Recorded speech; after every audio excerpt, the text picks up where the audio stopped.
I was 18 when my father promised me to a man, a respected Don, powerful, feared, and old enough to be my grandfather. I thought the hardest part would be walking down that aisle without breaking apart. I was wrong. The hardest part was meeting his son just hours before the ceremony. Tall, magnetic, and dangerously composed, he looked at me in a way that made my whole body respond, even though I couldn't explain why. I had never felt anything like it. Never. And with only minutes left before the wedding, he walked into the waiting room, stepped close, and whispered, "You're about to marry my father, but we both know it's me you want." In that instant, I knew I was lost, because for the first time in my life, I wanted to run. Not from the altar, not from the marriage. I wanted to run with the one man I was never supposed to desire. Chapter 1. The dress I didn't choose. The dress was far too perfect for a day I never wanted. White silk cinched at the waist, a cascade of fabric trailing behind me across the hotel carpet, like it belonged to a woman who had spent her life imagining this very morning. That woman wasn't me. I was the one standing rigid before the mirror, searching my own reflection for anything resembling bravery, and coming up empty, the way you always do when you've been raised in a home where your opinion was never part of the equation. Behind me, Petra sat perched on the edge of the bed with her legs crossed, and a flute of champagne she claimed was purely therapeutic. She studied my reflection with that expression no one else could manage. Part worry, part strategic assessment of whether she could speak without dodging something thrown at her head. "You're trembling," she said, angling the glass toward me like a doctor presenting evidence. "It's the air conditioning." I tugged at the veil a stylist's assistant had fastened into my hair a few minutes earlier. "Elisa, it's the middle of July and this room feels like a sauna." She didn't even pause, and I nearly laughed, because Petra had this maddening talent for dismantling every excuse I constructed before it could even take its first breath. I looked away from the mirror. The woman staring back at me resembled a bride, a real one, and the gap between what I appeared to be and what I actually felt had grown too wide to bear. Petra noticed. She set the champagne down, came to stand beside me, and said nothing for a long moment. For her, silence was the closest thing to an embrace. The truth was, I'd always known this day would arrive. I'd known since I was 18, since the afternoon my father summoned me to the study of our Upper East Side townhouse,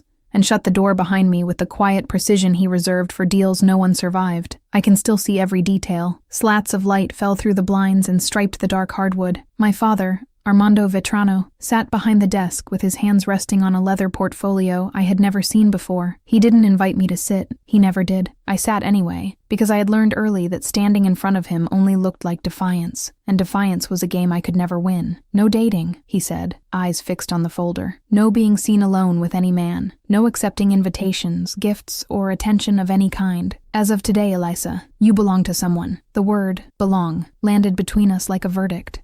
I opened my mouth, but he kept talking, as though whatever I might say had already been weighed and discarded. "Cairo Carbone, head of the Familia Carbone." He lifted his gaze to mine. "The wedding will happen when he sees fit. A year from now, maybe 5, but the arrangement is already done." My stomach fell through the floor. Cairo Carbone was more than 3 times my age. I had seen him exactly once, across a crowded dining room at a family gathering I'd been brought to like a centerpiece. A silver-haired man with flat, unreadable eyes and the sort of gravity that shrank everyone around him. I was 18. He was already a grandfather. "Dad, please." My voice came out exactly the way I despised. Thin, shaking, weighted with the futility of someone who knows she is pleading with a stone wall. I've never even spoken to him. He could be my grandfather. "You can't do this to me." Armando held my gaze for a long time, and I searched every line of that face for some remnant of the man my mother, before she died, used to describe, the one who once cradled me in his arms. There was nothing left of him. "There is no choice here, Elisa. This was settled before you were born." He closed the portfolio the way he might close a ledger. "Go. I have business to attend to." I went. I cried through the entire night, alone in the dark of my bedroom, face pressed into the pillow so the sound wouldn't carry. In that house, tears were weakness, and weakness was the one thing my father refused to tolerate. By morning, I understood, with a clarity that felt like a blade, exactly what I was to Armando Vetrano. Not a daughter, a transaction with a ticking clock.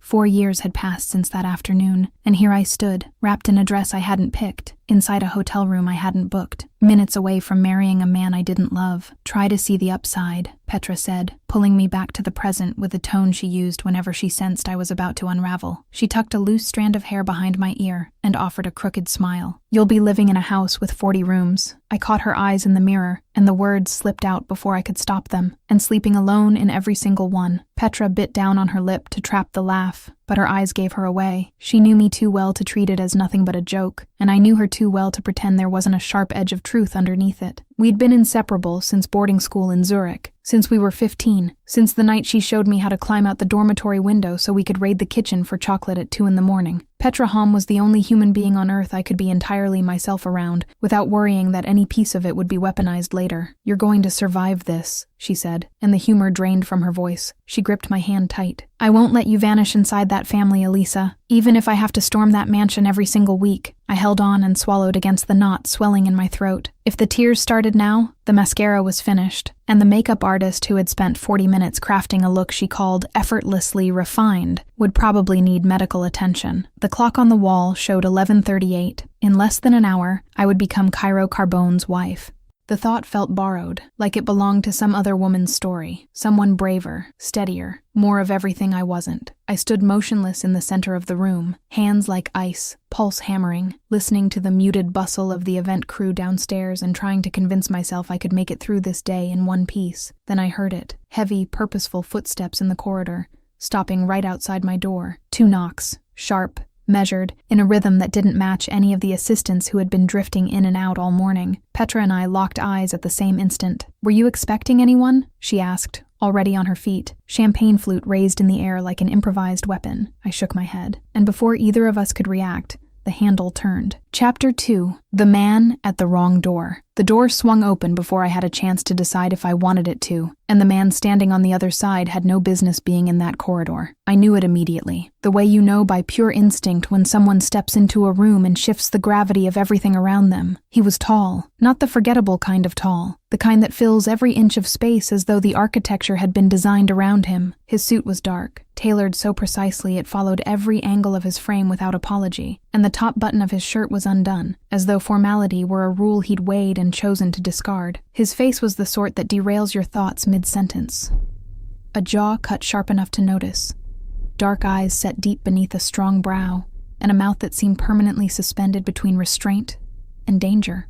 I looked at him and my first thought was, this man is nowhere near 62. The second thought arrived before I could intercept it. No bodyguard on earth looked at a woman the way he was looking at me. "Wrong door," he said. His voice was low, unhurried, carrying the kind of quiet authority that belongs to someone who has never once needed to shout. He stood in the doorway with one hand still resting on the knob, and made absolutely no effort to leave. Petra had gone rigid somewhere behind me. I could feel her presence like a statue with widening eyes, but I didn't turn around to verify. "Wrong door," I echoed, folding my arms across my chest as though the gesture could build some kind of wall between us. And yet here you are. His head tilted, barely, just a fraction, and the corner of his mouth shifted into something that fell short of a smile, but landed harder than one. A smile I could have dismissed. This, I couldn't. "Are you okay?" he asked, and the question caught me off guard. It wasn't courtesy. It wasn't the hollow thing people say when they'd rather not hear the real answer. He asked like someone who looks straight through you and reads what you're keeping hidden. "I'm standing in a white gown, about to walk down an aisle, surrounded by champagne and flowers," I said, the sarcasm escaping before I could catch it. A reflex I'd long since stopped trying to control. What could possibly be wrong? He held my gaze a beat longer than anyone should, and in that extra beat, I had the unsettling sensation that he'd absorbed everything I hadn't said, alongside everything I had. Then he offered his right hand, a straightforward, formal introduction, the kind anyone might extend. But nothing about this man felt straightforward. I hesitated. I still don't fully understand why. Maybe because some part of me already sensed that his outstretched hand was a line, and that crossing it would rearrange something deep inside my chest. I took it anyway, because refusing would mean admitting he was affecting me, and I was not about to grant that to a stranger who had walked into my room without invitation. His hand closed around mine, and I felt it. Not static, not the ordinary warmth of a greeting. It was a current that climbed from my wrist and lodged itself somewhere between my ribs, hot, undeniable, impossible to name. His grip was firm, his fingers long, and he held on too long. I knew it was too long because my heartbeat shifted, and because his eyes never left mine, steady, unblinking, as though he were committing something to memory he planned to revisit later. I withdrew my hand first. He allowed it, but the way his fingers trailed as he released me was slow, intentional, as if letting go was a decision made against his own preference. That was when Petra materialized in the edge of my vision. She stood behind him, slightly to his left, and when I glanced at her over his shoulder, her eyes had gone so wide they seemed to occupy half her face. Her mouth formed a silent O, followed by an exaggerated sequence of raised eyebrows, dropped jaw, and both palms flung open in the air, a frantic, soundless broadcast that clearly meant who in the world is this man. I nearly laughed. Nearly, and that nearly was enough to loosen the tightness in my chest for one fleeting second before it cinched right back. He turned, noticed Petra frozen in her pantomime, and acknowledged her with a short nod, completely unbothered, as though discovering a woman making wild faces behind him was a perfectly routine part of his afternoon. Then he looked at me one final time, said, "Good luck," in a tone that carried no trace of actual well-wishing, and walked out. The door clicked shut, and the room felt suddenly hollow, as though someone had carried the oxygen out with them. Petra crossed the floor in 3 strides and seized my arm with both hands. "Who was that?" she whispered, despite the fact that no one else was there to overhear. "I have no idea," I said, and it was the truth. He hadn't offered his name. I hadn't asked for it, and my hand was still warm in the exact spot where his had been. There was no time to dwell on it. The ceremony coordinator knocked 2 minutes later and guided me to the elevator, where a wall of security guards waited to escort me to the reception level. Petra walked at my side, shooting glances at me every few seconds as though trying to decode something in my expression that I wasn't yet willing to admit even to myself. I found out who he was as we crossed the second-floor lobby. One of the guards moved ahead, not toward me, but to intercept a man walking in the opposite direction, and I heard, with merciless clarity, the sentence that rewrote the entire weight of the day. "Mr. Carbone, the Dawn is requesting you proceed to the West Wing. The ceremony begins in—" I stopped. The guard kept talking, but his voice dissolved into a distant hum because my mind had locked onto a single word: Carbone.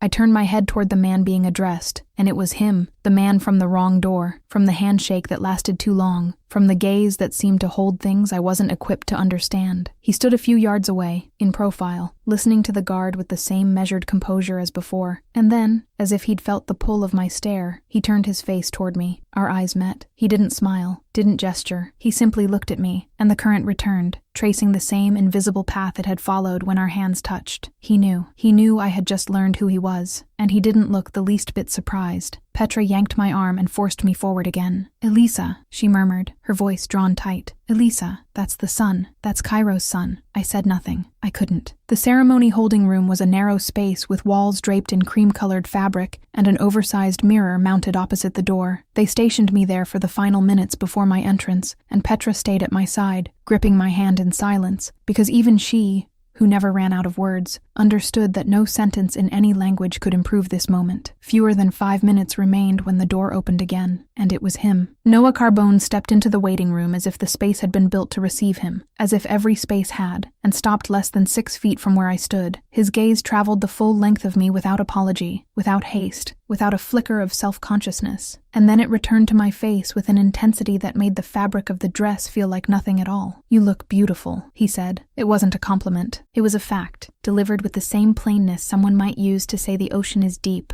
or fire destroys. I wanted to reply. My lips parted to form something, anything that might shatter the impossible gravity of that moment. But he closed the distance before the words arrived. 1 step, 2. Too close. Close enough for me to feel the heat pouring off his body and to catch his scent. Dark wood, something expensive, and an undertone I couldn't place that made my stomach clench. He leaned in, his mouth paused beside my ear, and I felt his breath graze my skin. Warm, deliberate, controlled. Then he spoke, in a voice barely above a low, rough murmur. "You're about to marry my father, but we both know it's me you want." The air evacuated my lungs. I didn't move, didn't speak, couldn't do anything except stand there, frozen, feeling the aftershock of those words ripple through every nerve in my body as though they'd been branded into me. He drew back slowly, held my eyes one last time, a long, weighted look loaded with a promise I refused to decode, and left through the same door he'd entered, without a backward glance. Petra stared at me, mouth hanging open. "What did he say?" she asked, barely producing sound. I swallowed hard and straightened the veil with trembling fingers. "Nothing," I lied. And then the main doors parted, the wedding march swelled to life, and I began walking toward the altar, where Cairo Carbone, the man I was about to marry, waited with his hands clasped before him, and the expression of a man finalizing one more transaction, cold, remote, proper. And 2 steps behind him, leaning against a column with his hands buried in his pockets, and his eyes locked onto me as though every step I took was aimed at him rather than his father, stood Noah.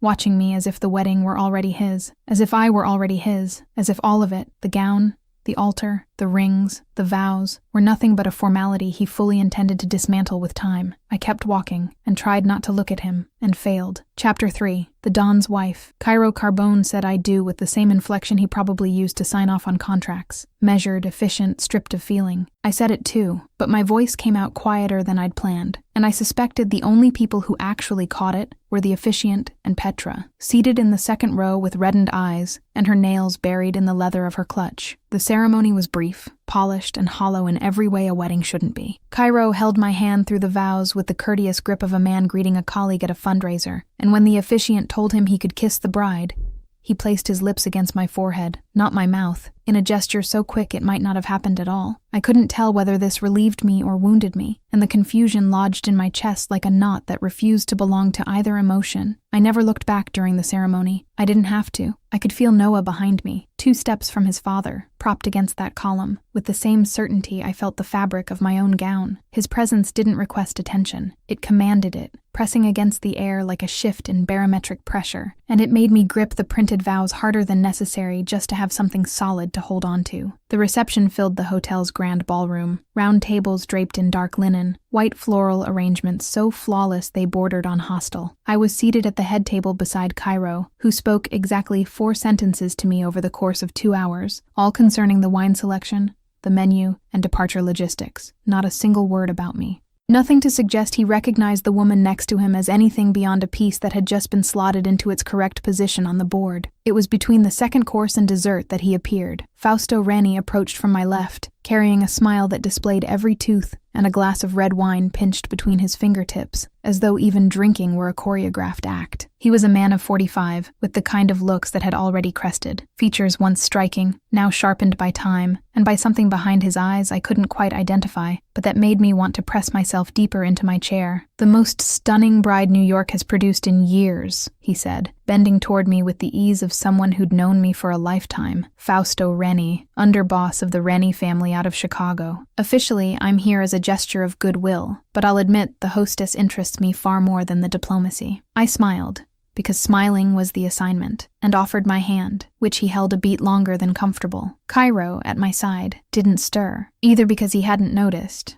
or because he didn't rank this man as a threat worth acknowledging. "A pleasure, Mr. Reni," I said, reclaiming my hand with as much grace as I could manufacture. "Tell me, Elisa," he continued, and the way he shaped my name gave me the sense he was rolling it around his mouth, weighing it. "How does a young woman like you end up in an arrangement with a man like Cairo? Is the bond between the Vetranos and the Carbonis old, or something more recent?" The question wore a polite surface, but what lived beneath it was something else entirely. Fausto had no interest in romance. He was mining for intelligence. I recognized the cadence because I'd grown up listening to my father deploy it at dinners exactly like this one. Sentences dressed as small talk that were, in truth, surgical instruments. "It's a long-standing alliance," I answered on reflex, wearing the rehearsed smile Armando had trained me to produce whenever I needed to appear forthcoming while revealing nothing. "Mr. Carboni and my father go back many years." Fausto tilted his head, and his eyes narrowed by a fraction, as though my response had confirmed a suspicion, or as though the absence of detail was itself a piece of data. His mouth opened to press further, but he never got the chance. I felt it before I saw it. A hand settled against the small of my back, firm, warm, possessive in a way that required no force to communicate its authority. Noah materialized beside me as if conjured from the air itself, standing, his body angled slightly toward mine, his gaze locked on Fausto with the precise blend of courtesy and menace. He said nothing to Fausto, no greeting, no smile, none of the ritual gestures the occasion demanded. He simply stood there with his palm against my spine, and the weight of his presence compressed the atmosphere around the table into a field that had room for exactly 2 people, him and me. Fausto understood. Anyone with functioning survival instincts would have. "Excuse us," Noah said, and it wasn't a request. It was a notification. His hand migrated from my back to my elbow, and he steered me away from the table with the ease of someone guiding what already belonged to him. I let him, not because I lacked the ability to resist, but because his touch had sent a charge through my entire body that rendered rational thought temporarily unavailable. When I glanced back, Fausto Reni was smiling at our retreating figures, wine glass lifted in our direction, a silent toast that had nothing to do with celebration and everything to do with cataloging. The days after the wedding dissolved into a kind of elegant suspension. The Carbone mansion in Manhattan was precisely what Petra had predicted, far too large for a single person, and quiet in a way that amplified every thought I was trying to outrun. Cairo had given me a room on the second floor, with windows facing the interior garden, and a bed so vast I could sleep on the diagonal without reaching its borders. I tried to make myself matter. In the first few days, I went down to the kitchen, where 3 cooks rotated in shifts, and insisted on preparing dinner myself. I made a risotto my mother had taught me before she died, the only recipe I carried from memory, the one that always made me feel tethered to something genuinely mine. I set the smaller dining room table, lit candles, and waited. Cairo never came, not that evening, not the next, not in any of the 3 that followed. I learned from Doriano Fonte, the family's consigliere, an elegant man of 60 who spoke rarely but seemed to absorb everything that happened under that roof without effort, that the Don was tied up in meetings until late, and that I shouldn't hold dinner for him. The meaning was unmistakable, even though Doriano delivered it with the restrained compassion of someone who regrets a truth he cannot alter. I was Cairo Carbone's wife in name, but inside these walls, I was invisible. Yet that same night, when I crept downstairs for water past midnight, I found the untouched risotto sealed under plastic wrap in the refrigerator, and beside it on the counter, a brief note in the firm, slanted handwriting I'd already encountered on documents in Cairo's study. It was good. I ate it before the meeting, asked the chef to record the recipe. I stood in front of those 6 words far longer than made any sense, trying to understand why a single line from a man who barely looked at me had managed to shift something inside my chest. I attempted conversation with him twice. The first time he was in the study and listened for half a minute before telling me he had a call to make. The second time I caught him in the hallway one morning and wished him a good day. He answered with a nod and continued walking, but paused 2 steps past me and, without turning around, said, "The garden has new jasmines. Your mother was fond of jasmines." He was gone before I could ask how he knew that. There was no cruelty in any of it. No hostility, no disdain, no identifiable emotion. There was only absence, but an odd kind of absence, punctuated by details that made no sense if Cairo truly were just the cold man he seemed to be. The note about the risotto, my mother's jasmines, things too small to carry meaning, and too deliberate to carry none. And then came the relief, and with it, clarity. There would be no consummation. Cairo would not touch me. I would not have to share a bed with a 62-year-old man who regarded me as a recently acquired furnishing. That certainty lifted a burden I'd been shouldering since I was 18, but in its place settled another weight. Different and harder to define. I was caged, freed from what I'd feared most, but imprisoned by everything else. The family dinner at the end of my first week was the first time everyone gathered at the long table. Cairo sat at the head with his usual remote composure, Doriano to his right, and 2 men I hadn't yet met, business advisors, judging by the fragments of conversation I overheard, occupied chairs on the opposite side. I was placed in the middle, and when I pulled out my chair, Noah was already seated to my left, as though he'd been there for hours. Bastian Krall, Noah's personal right hand, occupied the seat to my right. He was 32, tall, broad through the shoulders, with a face that appeared to have been engineered for the express purpose of revealing nothing. I knew his name only because Noah had used it when asking him to fetch the wine. And by the way, Bastian obeyed without a beat of hesitation, with the reflexive loyalty of someone who would follow Noah to the edge of the earth, and never once ask why. Before the meal began, while dishes were still being laid out, I witnessed something I wasn't meant to see. One of the kitchen staff, a young man, 20 at most, with hands that shook visibly, stumbled while placing a serving dish on the table and splashed sauce across the sleeve of Noah's jacket. The young man went pale, the particular shade of pale a person turns when they understand the mistake they've just made could cost far more than their job. The entire room seemed to inhale at once. Doriano glanced up from his plate. The 2 advisors stopped mid-chew, and even Cairo redirected his gaze toward his son with a focus I hadn't seen him apply to anything since my arrival. Noah looked at the stain on his sleeve, then at the young man, who appeared on the verge of forgetting how to breathe. Then he removed the jacket, draped it over the back of his chair, and said, without raising his voice, without breaking eye contact with the employee, "Use both hands next time. Now get back to the kitchen before the chef realizes the plate went out without the garnish." The young man fled so quickly he nearly tripped again. Bastian, beside me, exhaled through his nose in a sound that might have been laughter if his face had ever learned the motion. Noah returned his attention to his plate, as though nothing had occurred, but I stayed anchored to that moment longer than I should have, because the man who had just let a terrified boy off the hook with a clipped, undramatic sentence was a version of Noah I hadn't anticipated, a version that made everything more complicated, because desire on its own I could combat. Desire braided with respect was a combination I had no armor against. Dinner continued in strained quiet until the second course, when Noah leaned across me to reach the bread. He took a piece, set it on my plate, without asking whether I wanted it, and in the same fluid motion emotion tilted toward me. His mouth stopped inches from my ear, and I felt the heat of his breath against the side of my neck before the words arrived. "Candlelight suits you," he murmured. So softly the words seemed to exist only in the narrow space between his lips and my skin. "But you're even more beautiful when you're furious with me." I forgot how to breathe. The fork hovered in the air between my plate and my mouth, and I was certain that anyone who glanced my way would see that something had just detonated beneath the surface of that table. My face burned. My heart had relocated somewhere between my throat and the ceiling, and I could not construct a reply because every word I'd ever known had staged a simultaneous walkout. Bastian, seated to my right, with his eyes trained on his own food and the posture of a marble sculpture, said in a low voice, without looking up or adjusting a single muscle in his expression, "Not the ideal moment, boss." Noah didn't move, didn't glance at Bastian, simply replied with the immovable calm of a man who takes instructions from no one, including his own better judgment. "I know." And he leaned toward me once more, even closer, and whispered something else I will not repeat. Not because it was crude, but because the way he delivered it made my entire body react in a manner that had no place at a dinner table with his father seated at the head less than 10 feet away. I pretended nothing had happened. Bastian pretended nothing had happened. Cairo went on eating with the same serene detachment as always. And Noah returned to his bread as if he hadn't just knocked the entire axis of my world off center with a whispered line.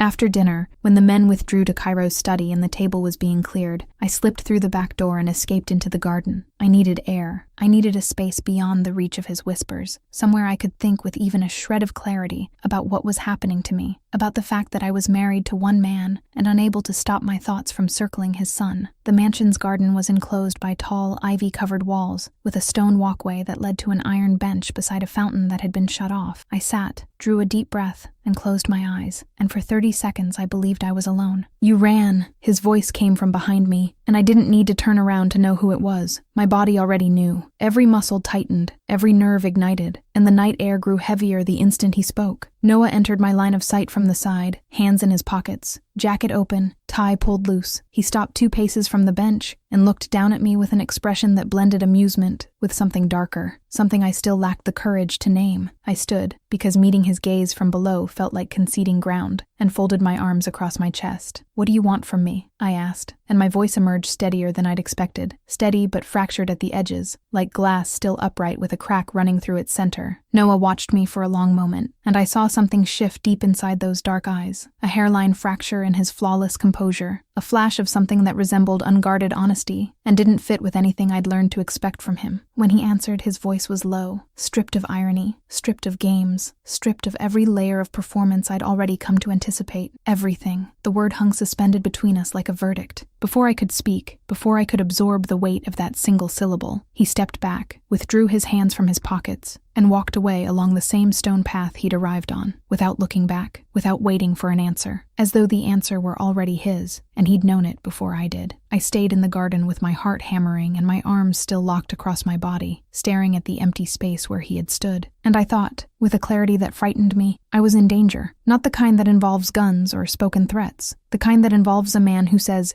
everything as though it's a covenant, and makes you believe every syllable. Chapter 4. The Kiss That Shouldn't Happen. Fausto Reni didn't leave after the wedding. I assumed he would, that his week-long presence was nothing more than the diplomatic courtesy he'd described. But the days kept passing, and he kept materializing in the Carbone family's orbit like an uninvited shadow no one dismissed. Always in the wrong place, always a step too close to me, always wearing that smile with too many teeth and eyes carrying too many questions. On Tuesday, he turned up at the hotel restaurant where Cairo had a business lunch, settling at the adjacent table as though the coincidence were the most organic thing imaginable. He asked how I was adjusting to life as the Don's wife, and the particular inflection he gave the word wife carried enough subtext to make me lock my hands together beneath the tablecloth. On Thursday, I found him standing in the mansion's lobby when I came back from the garden. He claimed he was there to deliver paperwork to Doriano, but his gaze wasn't aimed anywhere near the consigliere's office. It was aimed at me. I didn't know what Fausto was after, but I knew he was collecting something. And that Thursday afternoon, standing in the lobby with sunlight streaming through the tall windows and Fausto Reni's calculated smile trained in my direction, I made a decision I didn't consult anyone about. "Mr. Reni," I said, and this time I didn't retreat. I stepped toward him, wearing the polished smile my father had drilled into me for business dinners, a smile I had never before deployed on my own initiative. You seem to appear everywhere I turn. I'm beginning to suspect it isn't Doriano's paperwork that keeps drawing you back." Fausto lifted an eyebrow. His smile held, but something recalibrated behind his eyes. The sharpened attention of a man who notices the moment a piece he'd dismissed as decorative begins moving across the board under its own power. "You're perceptive," he said, tilting his head with an admiration that might have been genuine or might have been yet another calculated layer. With Fausto, I suspected even admiration served a purpose. "I was raised in a house where failing to notice things was dangerous," I replied, letting the sentence hover between us for a beat before continuing. "You want to understand this marriage, Cairo and me. I can see the question forming every time we're in the same room." Fausto's smile thinned for the first time, giving way to something keener, authentic interest, the kind he probably hadn't expected to feel toward a 22-year-old woman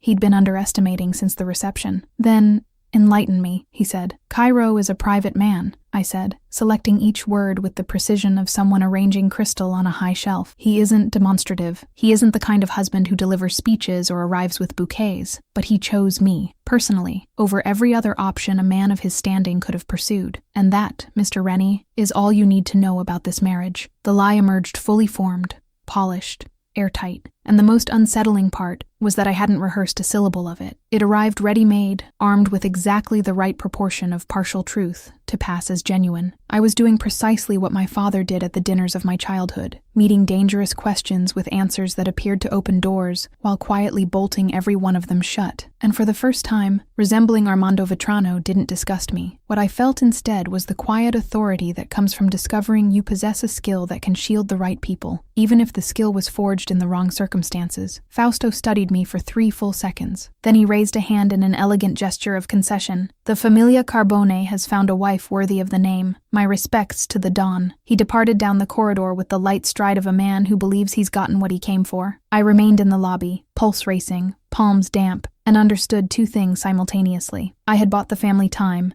and Fausto Rennie was not a man who stayed fooled for long. What I'd done in that lobby would have consequences. I just didn't know which ones yet. I'd played my hand, but the reprieve was brief, because in the days following our exchange, Fausto didn't withdraw. He simply shifted methods. The pointed questions vanished, replaced by something worse, watchful silence. He stopped probing and started observing, and the way his gaze would travel from me to Noah and back again, with surgical precision, as though measuring the distance between us and calculating what it meant, told me the lie I'd delivered in the lobby had purchased time, not safety. Fausto suspected something I myself still didn't have the nerve to articulate, and my performance had only honed his curiosity rather than extinguishing it. Noah observed all of it with the frigid composure I was beginning to recognize as more dangerous than any outburst. He didn't confront Fausto, didn't create scenes, but I noticed, at meals during incidental encounters in the corridors, that his eyes tracked Fausto's every movement with the predatory patience of someone waiting for the precise moment to strike. That controlled stillness frightened me more than rage ever could, because rage has boundaries, and this didn't appear to have any. I tried to resist. In the days after the garden, I did everything I could to manufacture distance between Noah and me. I skipped dinners when possible, invented reasons not to occupy the same rooms, and when his presence was unavoidable, I kept my eyes fixed on the plate,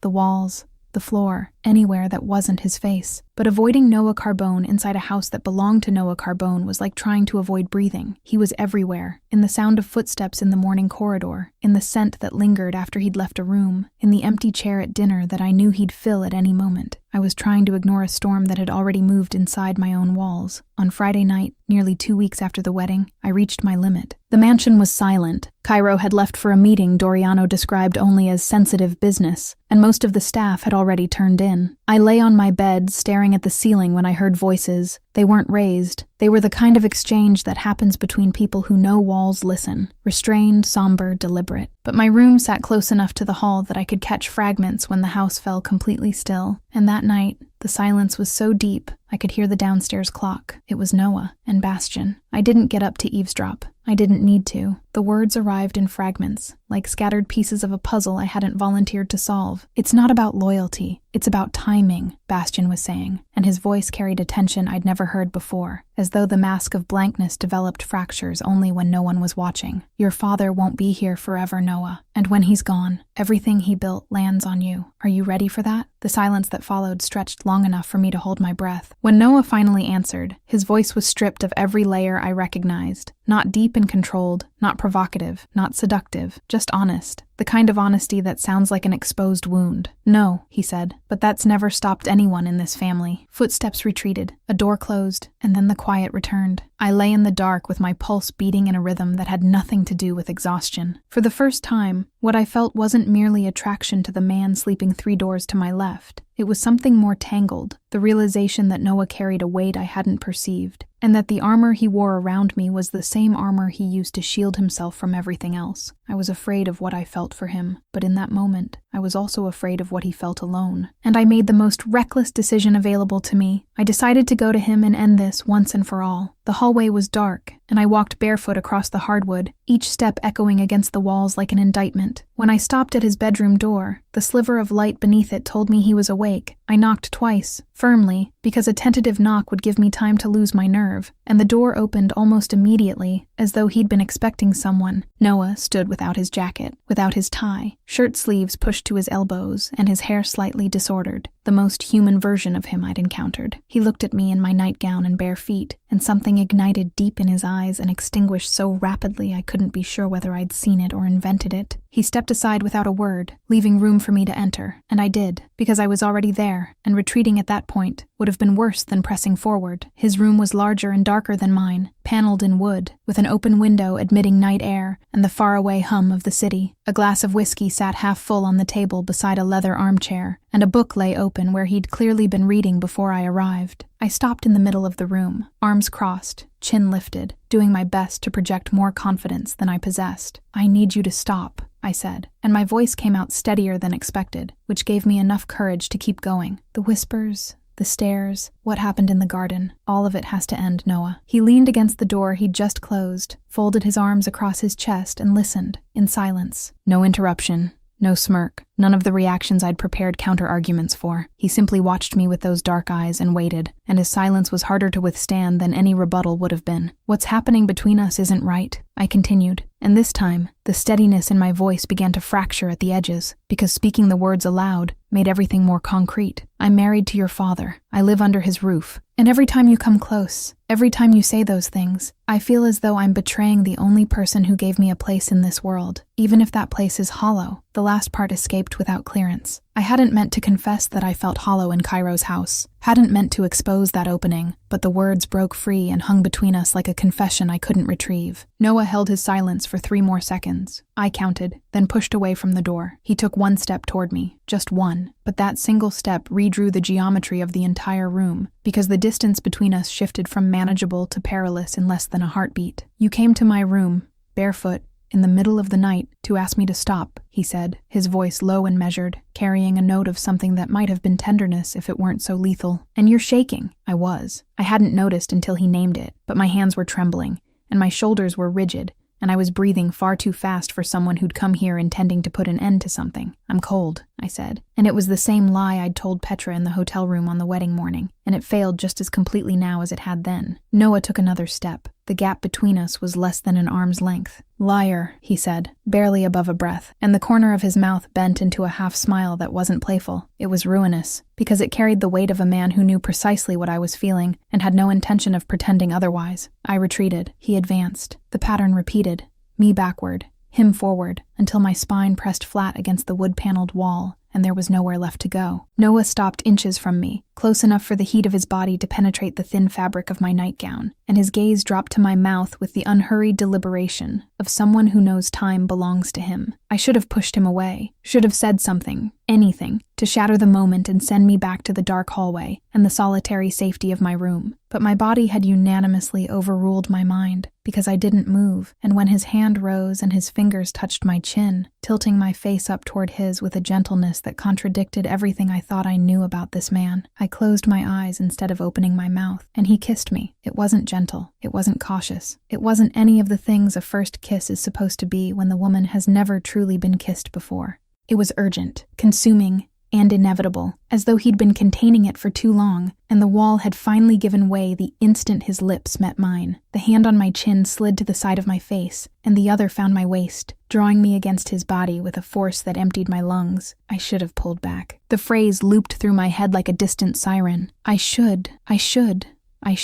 But my hands had already traveled to the front of his shirt and were fisting the fabric as if they needed something to hold them to the earth, and his mouth moved against mine in a way that dissolved every rational thought before it could fully form. He tasted like whiskey and warmth and something dark I had no name for, and when he deepened the kiss, angling his head and claiming more of me than I knew I had to offer, I made the most honest sound that had ever left my body, a low, involuntary murmur that dissolved between his lips and seemed to erase the last barrier still standing between us. Noah shifted. I felt the change happen, in the way his grip on my waist tightened, in the breathing that grew heavier against my skin, in his body pressing me into the wall with a weight that was both overwhelming and exactly what I needed. But then, in a single instant, everything decelerated. He drew back just enough to meet my eyes, and what I saw in his face left me without footing, because it wasn't desire, or it wasn't only desire. It was a kind of reverence I never expected to find in a man the entire world feared. "I know you've never been with anyone," he said, his voice raw, lower than I'd ever heard it, each word placed as though it might break something fragile. "And I swear, Elisa, if you tell me to stop, I stop." I looked at him, at the dark eyes watching me with an intensity that should have terrified me and didn't, at the hand still holding my waist, warm and firm and careful in a way that contradicted everything this man stood for. And I thought about Cairo, about the marriage, about the dress I hadn't chosen, and the life that wasn't mine. I thought about the night I sobbed into my pillow so no one would hear, about the empty corridors of the mansion where nobody came looking for me, about the meals alone, the unanswered good mornings, the oversized bed where I slept, curled on one edge as though apologizing for existing. I thought about all of it, and understood, with a clarity that ached, that this wasn't living. It was just the tidy absence of everything I needed. And then I thought about him, about the man standing before me with cautious hands on my waist, and a question suspended in his eyes. The man who had asked if I was okay when no one else had thought to. The man who looked at me as though I were the most real thing he'd ever encountered. The guilt was there. I felt it like a physical mass lodged in the center of my chest, and it said everything I already knew, that this was wrong, that I was married, that the consequences would be larger than I could carry. But alongside the guilt lived something else, older and more powerful. The certainty that if I walked out of this room now, I would be choosing obedience over myself, and I had already spent a lifetime obeying. "Don't stop," I said, and my voice didn't tremble. For the first time, it didn't tremble. He hoisted me into his embrace as though I were crafted from the finest glass and gravityless air, his movements effortless as I felt the hard ridges of his shoulders beneath my palms. My feet dangled, never meeting the floor. When he settled me onto the obsidian satin, the sudden chill against my skin drew a sharp, low breath from my lungs. Under the amber glow of the lamp, his skin seemed to shimmer, and his gaze held a heavy, aching reverence, as if he weren't just looking at a woman, but at something divine. His palms began a slow, torturous map of my body through the thin silk of my chemise, his touch vibrating with a tension that made the very air hum. He traced the swell of my breasts, the dip of my waist, and the flare of my hips, as if he were memorizing my shape for the first and thousandth time. His fingers eventually snagged on the hem. He paused, meeting my eyes with a silent, patient question. With my heart hammering against my ribs, I gave a small, breathless nod. The silk glided upward, a whisper of fabric against my skin. The cool room air brushed over my chest, my stomach, and the sensitive heat between my thighs. A tremor ran through me, not from the temperature, but from the raw vulnerability of being utterly exposed to a gaze that seemed to devour me. Sensing my shiver, he immediately draped his heavy, solid frame over mine. His weight was a perfect anchor, muscular, warm, and protective. As his broad chest pressed into mine, I could feel the frantic, rhythmic thrum of his heart mirroring my own. His mouth found the curve of my throat, leaving a trail of searing, wet kisses. His tongue flicked against my earlobe, and I arched my spine, a soft whimper escaping my lips. His hand slid down my side, his grip firm and possessive as he kneaded the soft flesh of my hip to steady himself. I could feel the hard, throbbing heat of his desire pressed against my thigh, but he remained disciplined. He was taking his time, savoring every second for my sake. "You are breathtaking like this," he rasped against my skin, his voice thick with a deep, primal hunger. "So open, so entirely mine." His lips wandered lower, marking my collarbone and the valley between my breasts. When his mouth finally closed over one peak, the gentle, insistent suction sent a bolt of pure lightning down my spine, making me claw at the sheets. He was a master of contrast. The wet slide of his tongue, the delicate nip of his teeth, and the rhythmic pull that made me forget how to draw breath. "Breathe for me," he whispered against my damp skin, his warm halato sending a fresh wave of goosebumps over me. I obeyed, letting out a jagged, surrendered sigh. He continued his descent, his kisses trailing over my abdomen and the curve of my hips. With a sacred gentleness, he parted my thighs. When his mouth finally found the seat of my pleasure, my breath hitched and died. He was methodical and precise, his tongue exploring every fold and sensitive nerve as if he had an eternity to worship me. 2 fingers slid deep inside, hooking against the exact spot that made me unravel.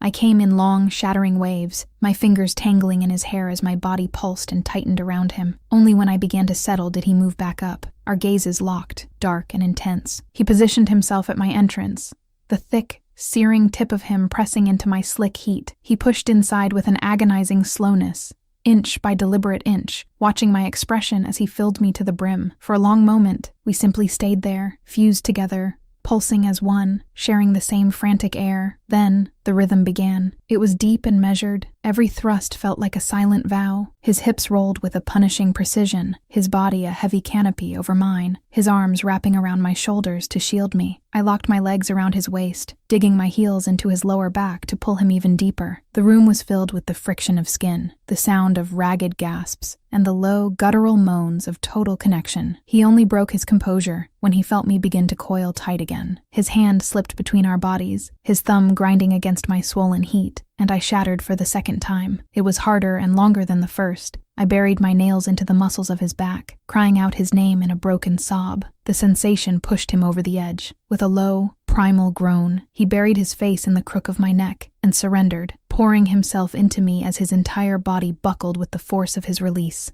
We remained entwined, slick with sweat and gasping for air. He eventually shifted to the side, though he didn't pull away, tucking me tightly against his chest. My face found its home in the hollow of his shoulder, my cheek resting against the steady thud of his heart. I traced the damp muscles of his stomach, feeling the fading pulses of his body still inside me. For a long time, nothing was said, only the comfortable silence of 2 people breathing in perfect sync, wrapped in the fading heat of each other. And then gradually, the real world crept back in, slow as a rising tide, and it carried with it the full mass of what I had just done. I was lying in my husband's son's bed, bare, wrapped in his arms.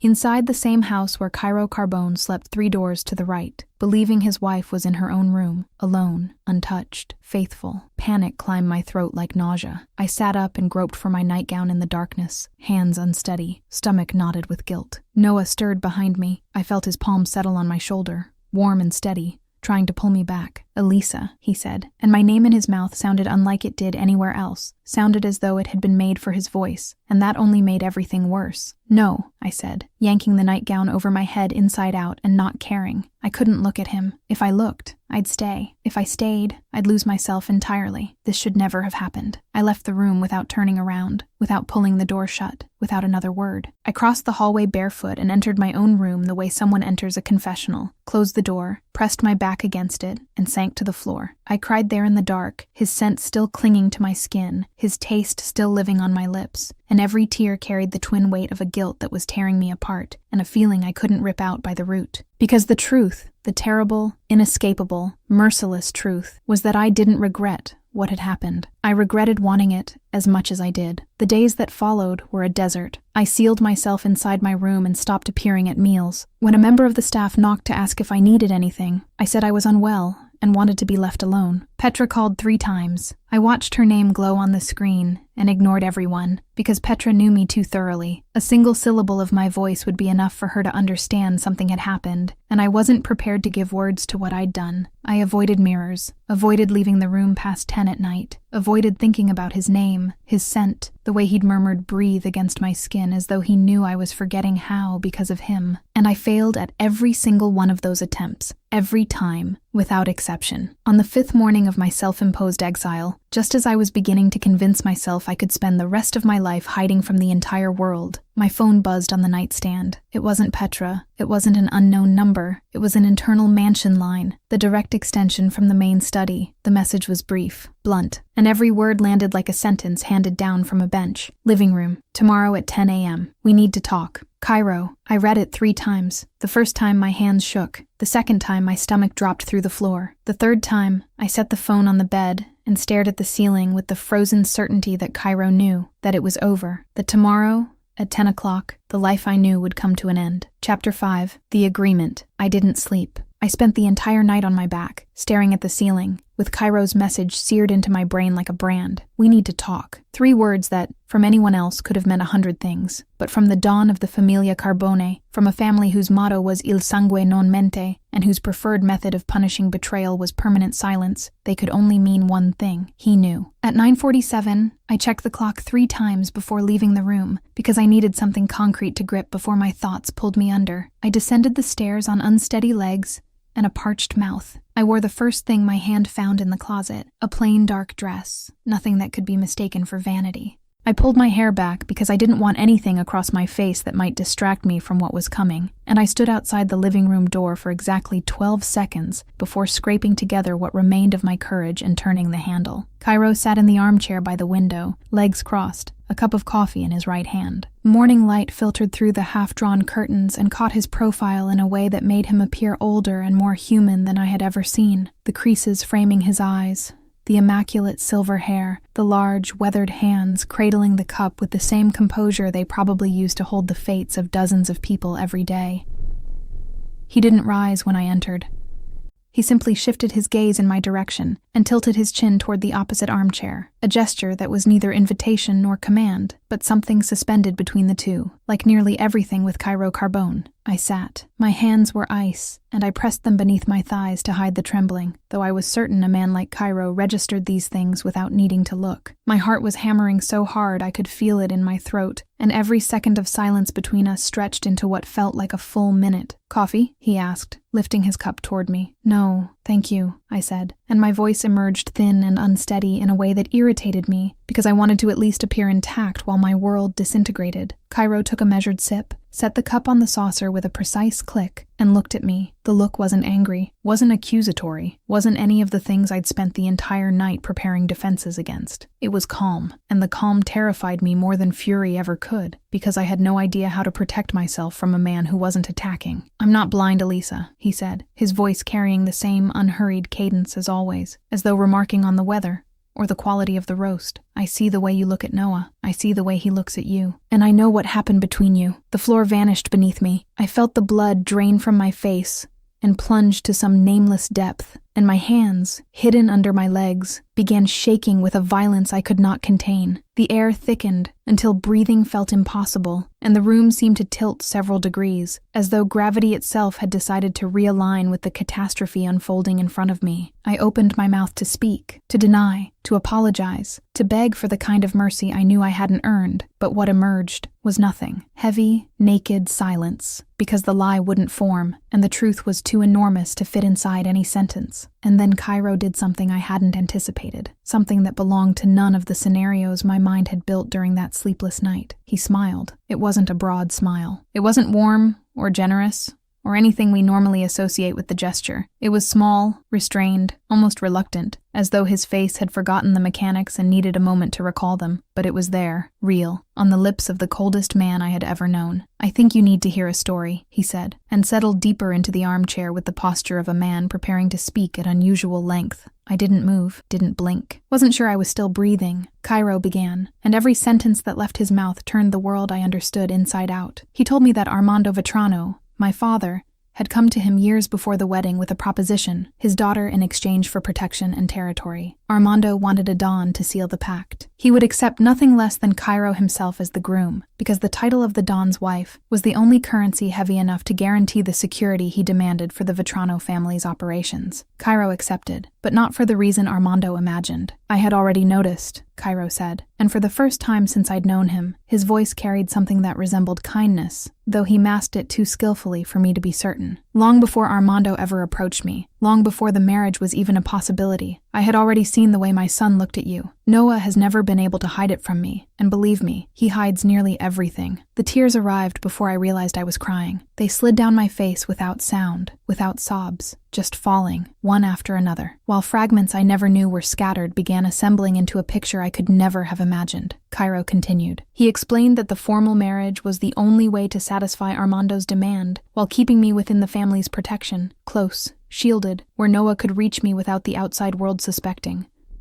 On paper, I was Cairo Carbone's wife. Inside that house, I had always belonged to the son. The arrangement had been forged between Cairo and Noah before the ceremony. Noah had known from the start and had accepted his father's condition that no one beyond these walls could learn the truth, because the day Armando or any rival discovered it, the entire structure would come apart. "Outside this house, you are my wife," Cairo said, with the pragmatic firmness I already recognized, but stripped of coldness for the first time. "Inside it, Elisa, you always belonged to Noah, and I made sure of that because, whatever people may believe about me, I am not a man who locks a 22-year-old woman inside a dead marriage to satisfy the vanity of a father who never deserved a daughter like you." That last sentence shattered me. I collapsed against the back of the armchair, not from grief, not from anger, but from a relief so vast and so violent that my body could only process it by coming undone. I wept into my palms and laughed between the sobs and couldn't tell what I was doing because both things were happening at once, and neither was large enough to hold what I felt. I stood without thinking. I crossed the gap between the two armchairs in 2 strides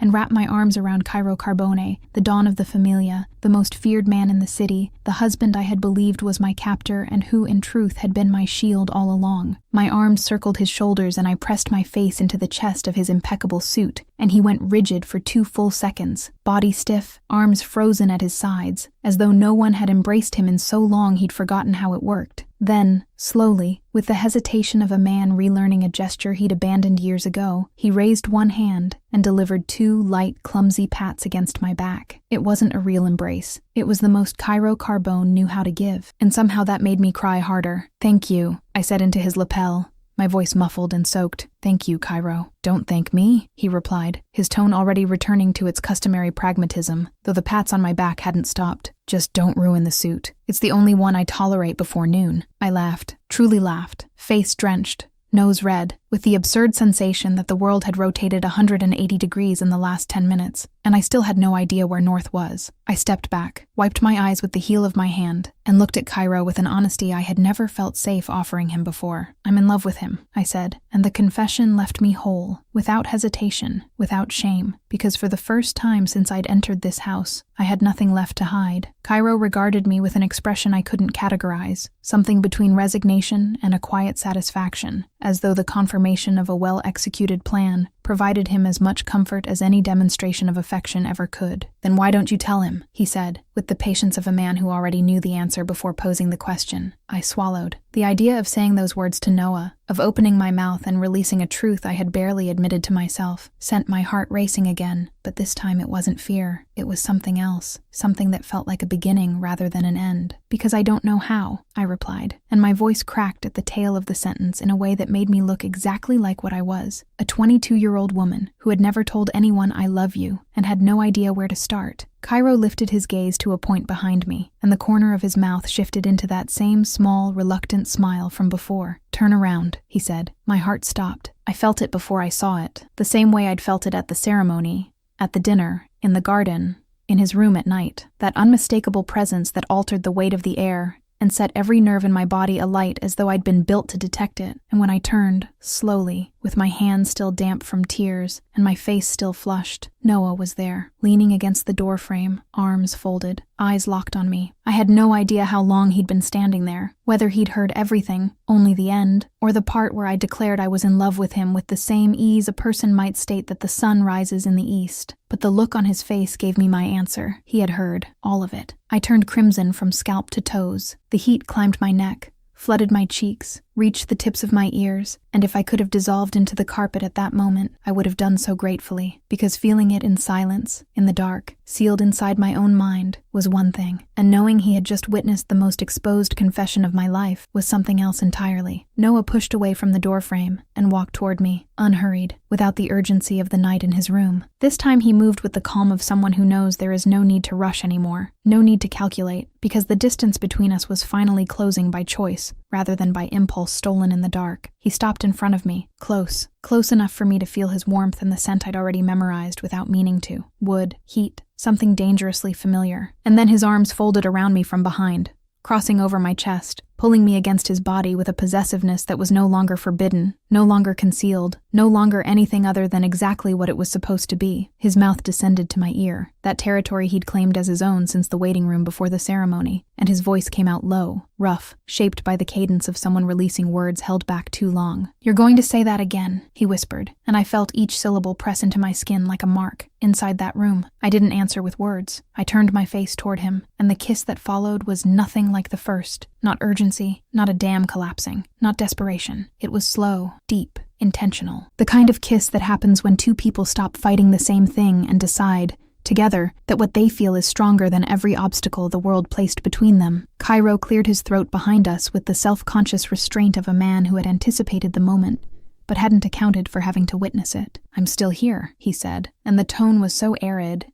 it drew a quiet laugh from Noah and sent me burying my face in his chest, flushed and powerless against the smile overtaking my mouth. "Excuse us, Dad," Noah said, without loosening his arms from around me, and the word Dad had never carried so much weight. Gratitude, respect, something the two of them understood, and that required no further explanation. Cairo waved a hand in a gesture that was equal parts permission and relief, and Noah guided me out of the room with his palm on the small of my back, the same possessive touch from the wedding reception, but this time without guilt, without shadow, without any of the invisible chains that had burdened us since the first moment. That night, lying beside him in the room that was now ours, I found myself thinking about the white dress, about the hotel mirror, about the woman I had been that morning, the one who hadn't chosen anything, and believed she never would be allowed to. I looked at Noah asleep beside me, his face softer than anyone would ever see it in waking hours, and understood that for the first time in my life I had made a choice. Not a safe one, not an easy one, but one that was mine. The guilt had dissolved, the fear had grown smaller, and what remained, what had always been there, since the wrong door at the hotel, since the handshake that lasted too long, since the whisper in the waiting room I pretended not to hear, was simply what we had always been to each other. I rested my head on his shoulder and closed my eyes, and for the first time in weeks, I slept without dreaming of anything, because reality at last was better than any dream I could have invented, until everything became a nightmare again. Lena here, that wraps up book 1, and I've already finished book 2. You can get access to it for a really small fee. The name was there. My name. In large letters on a television screen I didn't ask to see. Elisa Vetrano, wife of Don Cairo Carboni, caught with the sun. Photographs. Noah and me on a balcony in Positano, my hand in his, the way he looked at me. Everything that was ours and secret was now public. The phone vibrated in my hand. It was Petra. Then it vibrated again. It was a number I hadn't saved, but I recognized it. The Palermo area code. My father. I looked at the screen, at my name in the news, at my father's name calling, and I knew that everything we'd built was about to collapse. As you can see, that was just a little taste of book 2. To watch the full uncensored version, just click the first link in the pinned comment. I'll see you on the other side in just a few seconds. Just a reminder, click that first link down in the comments, and the complete book 2, ad-free and uninterrupted, will be waiting for you. It's that simple. I'm absolutely loving working on book 2, and since you guys are loving it too, I promise there's more to come. This is where you'll find stories that get even steamier, true dark romance. And because this version is getting so much more spicy, the video wouldn't be well received publicly on YouTube. This private space is where I can really show my true essence, and where I feel free to do my best work for you all. Keep in mind that the channel has been demonetized. So this is a way for me to keep my team together and continue bringing high-quality stories to you. I'll have even more updates for you soon. I'll be waiting for you at that first link in the pinned comment.